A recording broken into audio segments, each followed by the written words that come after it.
ابھی تو ابتدا ہوئی ہے، آگے آگے دیکھیں ہوتا ہے کیا۔ میں نے اسی کے کہے ہوئے جملے پر گرا لگائی اور قدرے سخت لہجے میں دریافت کیا، آیو صاحب آپ نے جائے وقوع سے ملزم کے فنگر پرنٹس اٹھائے تھے؟ نہیں، اس نے ٹکا سا جواب دیا۔ کیوں؟ میں نے جارحانہ انداز میں کہا۔ کسی بھی وقوع پر سے ایف بی یعنی فنگر پرنٹس اٹھانا تو تفتیشی عمل کا لازمی جز ہے۔ آپ نے کس خوش خیالی میں اسے نظر انداز کر دیا؟ بس، وہ بغلیں جھانکتے ہوئے ڈھٹائی سے بولا، ہم نے اس کی ضرورت ہی محسوس نہیں کی۔ ماشاء اللہ، سبحان اللہ، میں نے استہزائیہ انداز میں کہا۔ کیا مطلب ہے آپ کا؟ وہ جھینپے ہوئے انداز میں مستفسر ہوا۔ مطلب یہ ہے آیو صاحب، میں نے ایک ایک لفظ پر زور دیتے ہوئے کہا، کہ آپ کو ملزم کے مجرم ہونے کا ایسا پکا یقین تھا، یا یہ کہ ایسا یقین دلایا گیا تھا کہ آپ نے فنگر پرنٹس وغیرہ کے جھمیلے میں پڑنے کی ضرورت ہی محسوس نہیں کی، ہے نا؟ اس نے کوئی جواب نہیں دیا، ناپسندیدہ نظروں سے مجھے گھورتا رہا۔ میں ایک اہم پوائنٹ عدالت کے ریکارڈ پر لے آیا تھا، لہٰذا میں نے جواب کے لیے اصرار بھی نہیں کیا اور بدستور اس کی آنکھوں میں دیکھتے ہوئے پوچھا، آیو صاحب، آپ نے ملزم کامران علی کو کب اور کہاں سے گرفتار کیا تھا؟ وقوع کی رات 10 بجے کے قریب اس کے گھر سے، اس نے جواب دیا۔ گھر سے؟ میں نے سوالیہ نظروں سے اسے دیکھا۔ یعنی پی آئی بی کالونی سے؟ جی ہاں، میرے بتانے کا یہی مطلب ہے۔ آپ کو کیسے پتا چلا کہ ملزم پی آئی بی کالونی میں رہتا ہے؟ اس کی کوریئر کمپنی فلائنگ ہارس کے دفتر سے ہم نے ملزم کے گھر کا ایڈریس لیا تھا، آیو نے بتایا۔ پھر ہمیں وہاں پہنچنے میں ذرا مشکل پیش نہیں آئی۔ میں نے چونک کر اس کی طرف دیکھا اور پوچھا، ملزم کی کوریئر کمپنی کا نام آپ تک کیسے پہنچا تھا؟ موقع کے ایک گواہ نے اس بارے میں بتایا تھا، اس نے جواب دیا۔ اس گواہ کا نام؟ میں نے تیز لہجے میں استفسار کیا۔ ریاض احمد۔ اوہ، میں نے حیرت زدہ ہونے کی اداکاری کی۔ یہ وہی ریاض احمد تو نہیں جس کا نام استغاثہ کے گواہوں کی فہرست میں بھی شامل ہے؟ جی ہاں، اس نے اثبات میں گردن ہلا دی۔ اس بندے نے آپ کو اور کیا کیا بتایا تھا؟ میں نے جارحانہ انداز میں پوچھا۔ وہ وضاحت کرتے ہوئے بولا، میں نے جس شخص کا ذکر کیا ہے وہ وقوع کے قریب واقع ایک رہائشی عمارت ضمیر پلازا میں رہتا ہے۔ ریاض اکثر و بیشتر ملزم کو اس گلی میں آتے جاتے دیکھتا تھا۔ جب میں اطلاع ملنے پر جائے واردات پر پہنچا تو ریاض نامی یہ شخص الفرید اپارٹمنٹس کے اندر موجود تھا۔ موقع کی کارروائی سے فارغ ہونے کے بعد جب میں نے گواہوں کے بیانات قلم بند کرنا شروع کیے تو سب سے آگے یہی ریاض تھا۔ وہ سانس درست کرنے کے لیے متوقف ہوا، پھر اضافہ کرتے ہوئے بولا، ریاض نے مجھے بتایا کہ چند روز پہلے ملزم اور مقتول میں خطرناک نوعیت کا جھگڑا ہو چکا تھا، جس میں ملزم کی شرٹ بھی پھٹ گئی تھی۔ لوگوں نے، خصوصاً ریاض نے، بیچ بچاؤ کر کے انہیں ایک دوسرے سے الگ کیا تھا، ورنہ ملزم تو شاید اسی وقت مقتول کا کام تمام کر دیتا۔ بہرحال اس روز الفرید اپارٹمنٹ سے رخصت ہوتے ہوئے ملزم نے مقتول کو خطرناک نتائج کی دھمکی بھی دی تھی۔ پھر ٹھیک 3 دن بعد یعنی 15 اکتوبر کو یہ افسوسناک واقعہ پیش آ گیا۔ وہ ایک مرتبہ پھر رکا، ایک گہری سانس خارج کی اور بات مکمل کرتے ہوئے بولا، صرف ایک ریاض ہی کی بات نہیں، کم از کم نصف درجن افراد نے اس واقعے کی تصدیق کی ہے، لہٰذا لا محالہ ہمارا دھیان ملزم کی طرف چلا گیا۔ ریاض نے ملزم کے کردار کے حوالے سے اور بھی بہت سی باتیں بتائی تھیں، لیکن چونکہ ان باتوں کا زیر سماعت کیس سے کوئی تعلق نہیں بنتا، اس لیے اس کا ذکر مناسب نہیں ہوگا۔ مجھے یہ سمجھنے میں ذرا دقت محسوس نہیں ہوئی کہ آیو ریاض کے حوالے سے کن باتوں کا ذکر کر رہا تھا۔ یقیناً وہ معاملہ مسز شبانہ سے متعلق ہوگا۔ ریاض کو شک تھا کہ کامران اور شبانہ کے درمیان کوئی چکر چل رہا ہے، جبکہ حقیقت میں ایسی کوئی بات نہیں تھی۔ یہ سب ریاض کے ذہن کا فطور تھا۔ وہ کمبخت شبانہ کے سلسلے میں ذہنی مریض ہو گیا تھا اور یہ نفسیاتی عارضہ اس درجے بڑھ چکا تھا کہ وہ ہر اس شخص کا دشمن ہو جاتا تھا جسے شبانہ سے نزدیک ہوتے دیکھتا تھا، اور کامران اس دوڑ میں اسے پہلے نمبر پر نظر آتا تھا۔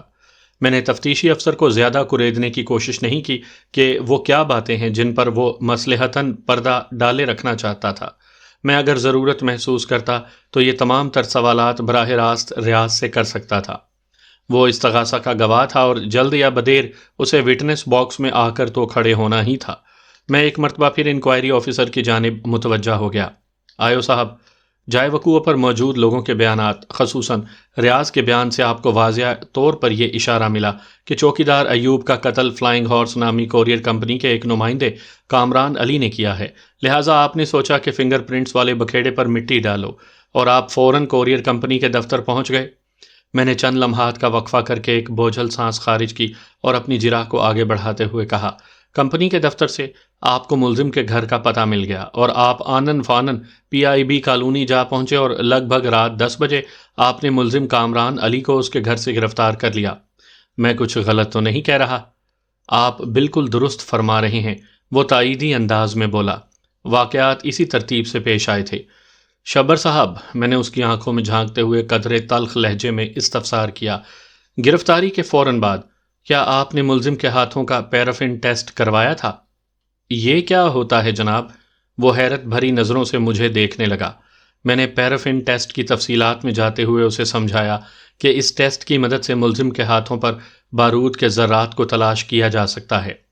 جب کسی گن سے فائر کیا جاتا ہے تو گولی چلنے کے ساتھ ہی بارود کے نادیدہ مخصوص ذرات اڑ کر فائر کرنے والے کے ہاتھوں پر آ گرتے ہیں، اور جب تک ہاتھوں کو رگڑ رگڑ کر نہ دھویا جائے یہ اپنی جگہ پر موجود رہتے ہیں۔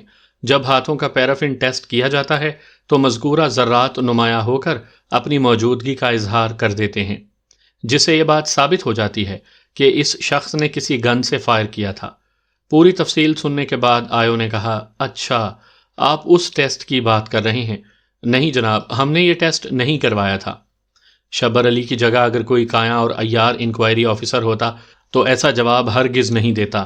وہ اپنی کم علمی یا لا علمی کو کسی بھی صورت میں وکیل صفائی کے سامنے کھلنے نہ دیتا۔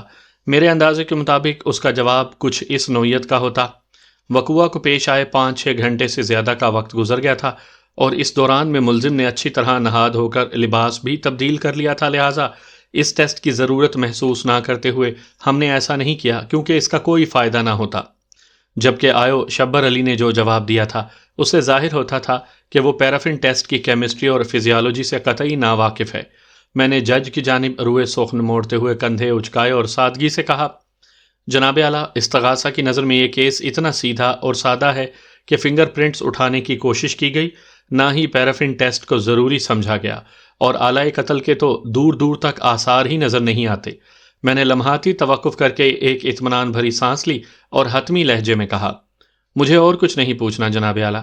جج نے اسبات میں گردن ہلائی، پھر اپنے سامنے میز پر پھیلے ہوئے کاغذات پر کچھ نوٹس لیے اور سر اٹھا کر دیوار گیر کلاک کی طرف دیکھنے لگا۔ عدالت کا مقررہ وقت ختم ہونے میں 6-7 منٹ باقی تھے، لہٰذا کسی اور گواہ کی پیشی کا سوال ہی پیدا نہیں ہوتا تھا۔ جج نے 15 روز بعد کی تاریخ دے کر عدالت برخاست کر دی۔ سامعین کرام، آپ سن رہی ہیں مرزا امجد بیگ ایڈوکیٹ کے لڑے گئے مقدمات کے سلسلے میں ایک دلچسپ مقدمے کی روداد، جس کا نام ہے مصیبت زدہ۔ یہ اس سلسلے کی قسط نمبر 3 ہے۔ مجھے امید ہے آپ کو میری یہ کاوش پسند آ رہی ہوگی۔ آپ نے اگر ابھی تک میرا چینل کہانی گھر سبسکرائب نہیں کیا تو ابھی میرے چینل کو سبسکرائب کر کے بیل نوٹیفیکیشن آن کر لیجئے تاکہ آنے والی ہر نئی کہانی کی اطلاع بر وقت آپ تک پہنچ سکے۔ اگلی پیشی پر استغاثہ کی جانب سے منیر عباسی کو گواہی کے لیے عدالت میں پیش کیا گیا۔ عباسی ایک پستہ قامت اور تیز و ترار شخص تھا۔ وہ کسی سرکاری محکمے میں ملازم تھا اور الفرید اپارٹمنٹس میں اس کی حیثیت کرائے دار کی تھی۔ وہ بنیادی طور پر اندرون سندھ کا رہنے والا تھا اور بعض لوگوں کا یہ خیال تھا کہ کراچی میں وہ اپنی سیکنڈ وائف کے ساتھ رہتا ہے۔ اس کی پہلی بیوی گاؤں میں یعنی اپنے میکے میں رہتی تھی۔ دونوں بیویوں سے 3 بچے تھے، تاہم عباسی کا کہنا یہی تھا کہ اس کی ایک ہی بیوی ہے جو الفرید اپارٹمنٹس میں اس کے ساتھ رہتی ہے۔ منیر عباسی نے سچ بولنے کا حلف اٹھایا اور پھر اپنا بیان ریکارڈ کروا دیا۔ اصول کے مطابق جج کی اجازت پا کر پہلے وکیل استغاثہ جرح کے لیے وٹنس باکس کے قریب چلا گیا۔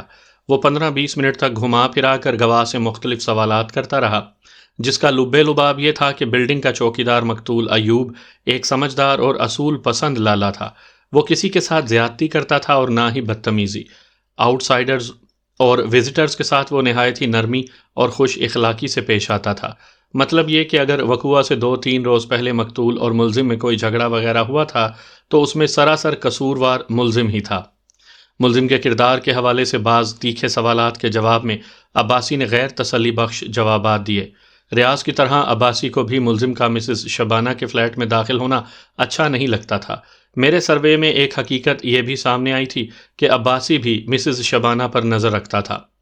اپنی باری پر میں نے جرح کا آغاز کرتے ہوئے استغاثہ کے گواہ منیر عباسی سے پوچھا، عباسی صاحب، کیا یہ صحیح ہے کہ وقوع کے روز آپ ہی نے فون کر کے پولیس کو ان دوہناک واقعے کی اطلاع دی تھی؟ جی ہاں، یہ بات درست ہے، عباسی نے اس بات میں جواب دیا۔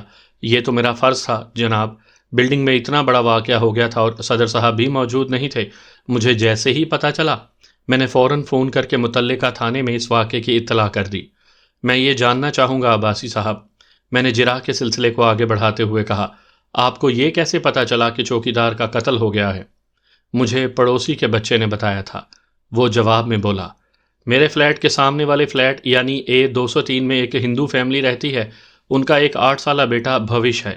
میں پانی کا وال کھولنے کے لیے دروازے کھول کر باہر نکلا تو وہ نیچے سے آ رہا تھا۔ مجھ پر نظر پڑتے ہی اس نے سنسنی خیز لہجے میں بتایا کہ انکل، بلڈنگ کے لالا کو کسی نے اس کے کمرے میں قتل کر دیا ہے۔ وہ سانس لینے کے لیے متوقف ہوا، پھر اضافہ کرتے ہوئے بولا۔ میں وال کو بھول کر زینے سے اترتے ہوئے نیچے پہنچا اور چوکیدار کے کمرے کے پاس لوگوں کو جمع دیکھا۔ اگلے ہی لمحے صورتحال میری نگاہ کے سامنے عیاں ہو گئی۔ لالا ایوب اپنی چارپائی پر بے جان پڑا تھا، سینے پر سے اس کا لباس خون میں سرخ ہو رہا تھا۔ بے ساختہ میرے منہ سے نکلا، اسے کس نے قتل کر دیا؟ میرے عقب میں سے ایک آواز ابھر کر میری سماعت تک پہنچی، لگتا ہے اس کوریئر والے نے اپنی دھمکی پر عمل کر دکھایا۔ میں نے فوراً پلٹ کر دیکھا، وہ ریاض تھا جو ہمارے سامنے والی بلڈنگ ضمیر پلازا کا رہائشی ہے۔ دوسرے لوگوں کی طرح یہ بات میرے علم میں بھی تھی کہ 2-3 روز پہلے ملزم اور مقتول میں شدید ترین جھگڑا ہو گیا تھا، جس کے نتیجے میں ملزم مقتول کو سنگین نتائج کی دھمکی دے کر گیا تھا۔ میں نے چونک کر ریاض کی طرف دیکھا اور پوچھا، کیا وہ کمبخت کوریئر والا آج بھی کوئی لیٹر لے کر A304 میں گیا تھا؟ 304 اور مسز شبانہ کا تو مجھے پتہ نہیں، ریاض نے لا تعلقی کا اظہار کرتے ہوئے کہا۔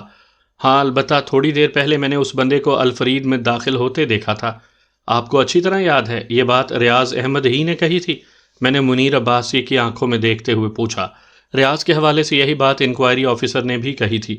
گویا ریاض اس امر کا چشم دید گواہ تھا کہ وقوعہ کے روز ملزم الفرید اپارٹمنٹس میں داخل ہوا تھا۔ میں نے جواب طلب نظر سے کٹہرے میں کھڑے ہوئے گواہ کی جانب دیکھا تو وہ اس بات میں گردن ہلاتے ہوئے بولا، جی ہاں مجھے اچھی طرح یاد ہے۔ عباسی صاحب، ذرا ذہن پر زور دے کر تو بتائیں، میں نے جرح کے سلسلے کو آگے بڑھاتے ہوئے کہا۔ جب آپ جائے وقوعہ پر پہنچے اور ریاض نے ملزم کی آمد اور بلڈنگ میں داخلے کے حوالے سے آپ کو اطلاع فراہم کی تو اس وقت کیا بجا تھا؟ اس وقت کم و بیش 4 بج رہے تھے، اس نے پر اعتماد لہجے میں جواب دیا۔ میں نے پوچھا، کیا آپ اس بات سے اتفاق کرتے ہیں کہ 4 بجے سے تھوڑی دیر پہلے کا مطلب 3:45 یا 3:30 یا 3:15 ہی ہوتا ہے؟ اس نے اپنے سر کو اثباتی جنبش دیتے ہوئے کہا، جی ہاں میں اس بات سے مکمل اتفاق کرتا ہوں۔ اس کا مطلب یہ ہوا کہ ریاض صاحب نے جب ملزم کو الفرید اپارٹمنٹس میں داخل ہوتے دیکھا اس وقت سپہر کے لگ بھگ 3:30 بج رہے تھے۔ میں نے پرسوچ انداز میں کہا، ریاض صاحب کا نام استغاثہ کے معزز گواہوں کی فہرست میں شامل ہے۔ یہ سوال میں ان کی باری پر انہی سے پوچھوں گا کہ جب انہوں نے ملزم کو 3:30 بجے الفرید اپارٹمنٹس میں داخل ہوتے دیکھا تو اس وقت وہ خود کہاں تھے اور کیا کر رہے تھے؟ بہرحال میں نے لمحاتی توقف کر کے گہری سانس لی، پھر گواہ کی طرف دیکھتے ہوئے کہا، آپ کا بہت بہت شکریہ عباسی صاحب۔ وہ الجھن زدہ نظروں سے مجھے تکنے لگا۔ اس کی سمجھ میں نہیں آ سکا تھا کہ میں نے کس بات کے لیے اس کا شکریہ ادا کیا تھا۔ میں نے روئے سخن جج کی جانب موڑتے ہوئے کہا، مجھے اور کچھ نہیں پوچھنا جناب اعلیٰ۔ منیر عباسی کے بعد الفرید اپارٹمنٹس کا صدر اشرف بھائی گواہی کے لیے پیش ہوا۔ وہ چند روز پہلے ہی تبلیغی دورے سے واپس آیا تھا۔ اشرف بھائی کا شمار معزز افراد میں ہوتا تھا۔ وہ اپنی وضاقتہ، حلیے اور کردار سے ایک نیک اور پرہیزگار انسان سمجھا جاتا تھا۔ اشرف بھائی نے سچ بولنے کا حلف اٹھانے کے بعد اپنا مختصر سا بیان ریکارڈ کروایا۔ وقوعہ کے روز وہ چونکہ شہر میں موجود ہی نہیں تھا، لہٰذا وہ اس واقعے پر زیادہ روشنی نہیں ڈال سکا تھا۔ اسے اس المیہ کا بڑا دکھ تھا۔ اس کا بیان مقتول کے کردار، فرائض، ذمہ داریوں اور اپارٹمنٹس کے قواعد و ضوابط تک محدود رہا تھا۔ وکیل استغاثہ نے اپنی باری پر مختصر سی جرح کے بعد گواہ کو فارغ کر دیا تو میں جج کی اجازت حاصل کر کے وٹنس باکس کے پاس پہنچ گیا۔ میں نے گواہ کی طرف دیکھتے ہوئے خوش اخلاقی سے استفسار کیا، اشرف بھائی آپ کیسے ہیں؟ اللہ کا شکر اور احسان ہے، وہ کراری آواز میں بولا۔ تبلیغ کا سلسلہ کیسا چل رہا ہے؟ میں ایک سوال آگے بڑھایا۔ اللہ چلانے والا ہے بھائی، انسان تو صرف کوشش ہی کر سکتا ہے، برکت اور کامیابی دینا تو صرف اسی کے ہاتھ میں ہے۔ میں نے اصل موضوع کی طرف آتے ہوئے کہا، اشرف بھائی جب یہ افسوسناک واقعہ پیش آیا آپ نیکی کے مشن پر تھے، لہٰذا میں آپ سے وقوع کے روز کے حوالے سے کوئی سوال نہیں کروں گا۔ ہم وقوع سے 2-3 دن پیشتر مقتول اور ملزم کے مابین ہونے والے جھگڑے کا بھی تذکرہ نہیں کریں گے، اس سے مزید چند روز پیچھے جاتے ہیں جب آپ کراچی میں موجود تھے۔ ٹھیک ہے، بالکل ٹھیک جناب، وہ زیر لب مسکراتے ہوئے بولا۔ آپ فرمائیں، میں پوری توجہ سے آپ کی بات سن رہا ہوں۔ بقول اشرف بھائی، میں نے فرمایا، صدر صاحب تبلیغی دورے پر روانہ ہونے سے چند روز قبل آپ اپنی بلڈنگ کی پانی والی ایک موٹر ٹھیک کروا رہے تھے، وہ دن آپ کے حافظے میں ہے؟ جی ہاں، وہ دن پوری طرح میرے حافظے میں محفوظ ہے۔ آپ نے بلڈنگ کے چوکیدار مقتول ایوب کو موٹر کا کوئی سامان لانے کے لیے ہارڈ ویئر کی دکان پر بھیجا ہوا تھا، اور اسی دوران میں ملزم آپ سے ایک چھوٹی سی عرض کرنے آیا تھا۔ میں نے استغاثہ کے گواہ کی آنکھوں میں دیکھتے ہوئے پوچھا۔ جی مجھے یاد ہے۔ اس نے ایک مرتبہ پھر اس بات میں گردن ہلائی۔ اس بیچارے کی بائک کے ساتھ گلی کے شیطان بچے چھیڑ چھاڑ کرتے رہتے تھے، اور یہ مجھ سے اس بات کی اجازت لینے آیا تھا کہ میں اسے بائک کو بلڈنگ کی پارکنگ میں کھڑا کرنے دوں۔ تو آپ نے ملزم کو بائک اندر کھڑی کرنے کی اجازت دے دی تھی؟ اس میں مجھے کوئی قباحت نظر نہیں آئی، لہٰذا میں نے اس کی فرمائش پوری کر دی۔ صدر صاحب نے بڑی رسان سے جواب دیا۔ اس کی بات اور ضرورت میری نظر میں بالکل جائز تھی، کیونکہ اللہ معاف کرے آج کل دیکھنے میں یہی آ رہا ہے کہ اگر کسی بچے کو شیطانی بےہودگی اور بدتمیزی سے منع کیا جائے تو اس کے والدین سخت ناراض ہو جاتے ہیں۔ پتہ نہیں، اس نے ایک مرتبہ پھر کمرے کی چھت کو دیکھا اور جملہ مکمل کرتے ہوئے کہا، ہم لوگ کدھر جا رہے ہیں؟ اشرف بھائی، میں نے جرح کے سلسلے کو آگے بڑھاتے ہوئے کہا، آپ نے تو ملزم کو بلڈنگ میں بائک کھڑی کرنے کی اجازت دے دی تھی، لیکن اس سے ملزم کی تسلی نہیں ہو سکی تھی، اور اس نے آپ سے مزید درخواست کی تھی کہ آپ اس اجازت کے حوالے سے چوکیدار کو بھی بتا دیں، جو کہ اس وقت موقع پر موجود نہیں تھا۔ کیا آپ نے مقتول ایوب کے آنے پر سے اسے ملزم کی بائک کے حوالے سے ہدایات دے دی تھی؟ جی ہاں، اشرف بھائی نے پورے وثوق سے کہا، میں نے چوکیدار کو اس کے بارے میں اچھی طرح سمجھا دیا تھا۔ آپ نے تو اپنا فرض پورا کیا اور اللہ کے احکام کی پیروی کرنے کے لیے روانہ ہو گئے، میں نے ٹھہرے ہوئے لہجے میں کہا، لیکن آپ کی غیر موجودگی میں مقتول نے آپ کی ہدایات پر مطلق عمل نہیں کیا۔ میں لمحے بھر کو سانس درست کرنے کے لیے متوقف ہوا، پھر اضافہ کرتے ہوئے کہا، آپ نے جس کام میں کوئی قباحت نہیں سمجھی تھی وہ مقتول کو انتہائی ناجائز نظر آیا، اور اس نے آپ کی ہدایات کو پس پشت ڈالتے ہوئے ملزم سے اس بات پر شدید جھگڑا کیا کہ وہ اپنی بائک بلڈنگ کے اندر کیوں لے کر آیا ہے۔ لوگوں نے بیچ بچاؤ کر کے انہیں چھڑایا تھا، ورنہ پتہ نہیں کیا ہو جاتا۔